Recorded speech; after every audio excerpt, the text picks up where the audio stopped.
સૌપ્રથમ તો હું ગુજરાત રાજ્યના મુખ્યમંત્રી શ્રી ભૂપેન્દ્રભાઈ પટેલનો, નાયબ મુખ્યમંત્રી શ્રી હર્ષભાઈ સંઘવીનો, રાજકોટના પ્રભારી મંત્રી શ્રી જીતુભાઈ વાઘાણી સાહેબનો, તેમજ ગુજરાતના ભારતીય જનતા પાર્ટીના પ્રદેશ અધ્યક્ષ શ્રી જગદીશ વિશ્વકર્મા સાહેબનો, તેમજ રાજકોટ શહેર પ્રમુખ ડૉક્ટર માધુભાઈ દવેનો, તમામ સંસદ સભ્યશ્રીઓનો, ધારાસભ્યશ્રીઓનો, ભારતીય જનતા પાર્ટીના રાજકોટના સર્વે હોદ્દેદારશ્રીઓનો અને સમગ્ર રાજકોટના શહેરીજનોનો સૌપ્રથમ તો હું ખૂબ ખૂબ આભાર માનું છું. અને અત્યંત આનંદની વાત એ છે કે છેલ્લા 6 મહિનાથી અશાંત ધારો જે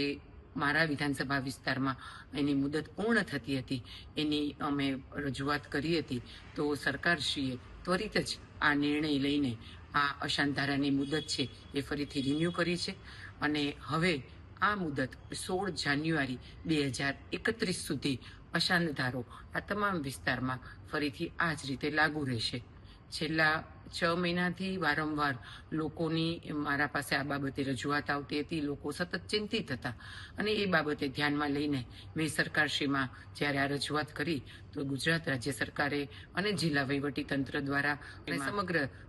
અધિકારીઓ દ્વારા ખૂબ સરસ સાથ સહકાર અને સહયોગથી આ સમગ્ર વિસ્તારમાં ફરીથી અશાંત ધારો છે એ રિન્યૂ કરવામાં આવ્યો છે અને અશાંત ધારાની મુદત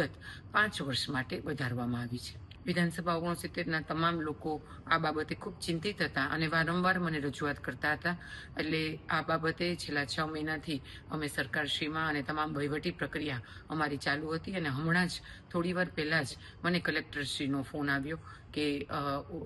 ગુજરાત રાજ્ય સરકારમાંથી આ નોટિફિકેશન આવી ગયું છે કે આ તમામ વિસ્તારોમાં અશાંત ધારાની મુદત 5 વર્ષ માટે ફરીથી રિન્યૂ કરવામાં આવી છે.